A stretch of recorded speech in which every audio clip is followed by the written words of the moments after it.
जय जगन्नाथ बंधुगण। आज हेउची श्रीजुंकर देवस्नान पूर्णमी। स्नान मंडप को ओह्लाई आसी चतुर्धा मूर्ति। बंधुगण, आज पवित्र स्नान पूर्णमी और गजवेश।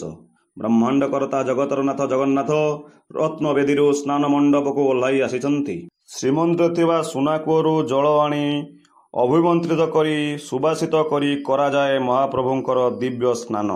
स्नान परे श्रीजीव मानकर होइथाए देवदुर्लभ गजवेश।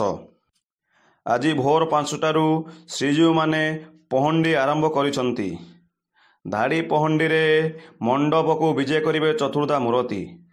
श्रीजीव मानकर पहंडी परे समस्त नीतिकांति अनुसार संपूर्ण हेब श्रीजीवकर देवस्नान पूर्णमी। स्नान परे गजराज वेशरे दर्शन देवे चतुर्धा मूर्ति। चलित वर्ष 10 लाख अधिक श्रद्धालु आगमन करिसंती। भिड़ को नियंत्रण करने पाई एवं जेकोसी अघटना को आड़ाइबा पाई पुरी रे मुतयन अछंती 68 प्लाटून पुलिस एवं अग्निशम विभागर जवान माने। मुख्य शासन सचिव उपस्थित रही श्रृंखला परिस्थिति को